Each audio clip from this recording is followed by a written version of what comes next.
네, 안전운임제 유지를 요구하며 파업을 해온 화물연대가 14일 밤 정부와 극적으로 협상을 타결하고 파업을 끝내기로 했습니다. 이 파업에 돌입한 지 8일 만인데 정부가 안전운임제를 지속 추진하겠다고 약속한 것이 주요했습니다. 이와 관련해 박정필 기자와 얘기 나눠보겠습니다. 네, 화물연대가 8일째 파업을 하던 중이었는데 5차례 협상 끝에 14일 밤 극적으로 협상이 타결됐습니다. 네, 그렇습니다. 네, 우선 국토부와 화물연대는 어제 저녁 8시쯤 경기도 의왕시 내륙 컨테이너 기지에서 5차 실무 교섭을 갖고 교섭 2시간 40분 만인 밤 10시 40분쯤 협상을 타결했습니다. 네, 이 결국 화물연대의 요구사항이었던 안전운임제 문제에서 합의점을 찾은 거네요. 네, 그렇습니다. 우선 정부와 화물연대는 일몰제에 따라 올해 말 폐지 예정이던 안전운임제를 지속해야 한다는 데 공감하고 추진하기로 합의했습니다. 네.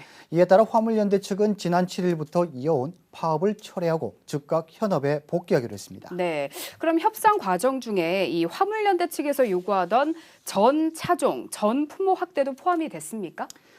네, 현재 컨테이너나 시멘트 운송 차량 등에만 적용되는 안전운임제를 다른 품목으로 확대하는 방안도 논의하기로 뜻을 모은 상태입니다. 네. 또 지금 최근 기름값이 상승이 돼서 문제가 많은데 화물 차주들도 어려움을 겪고 있을 것 같습니다.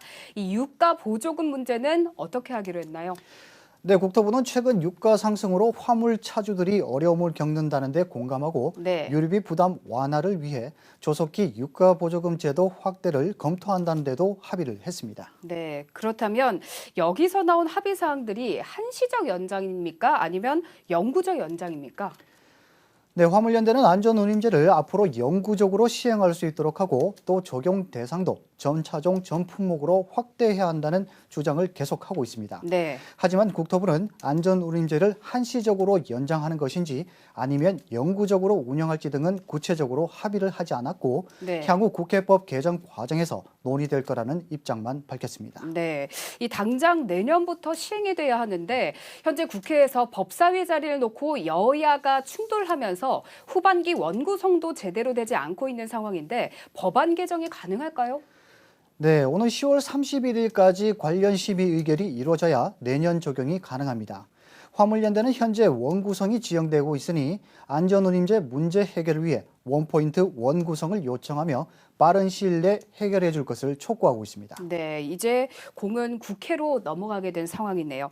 자, 극적으로 타결은 됐지만 파업 기간에 울산 지역에서도 생산 중단이나 물류난 피해를 겪었죠. 네, 우선 파업 8일 동안 고려안과 LS니코, 현대차 등 각 사업장 중심으로 시위를 이어갔는데 물류 차량 진입을 막거나 돌려보내는 과정에서 일부 노조원들이 경찰에 체포됐고 이 가운데 한 명이 구속됐습니다.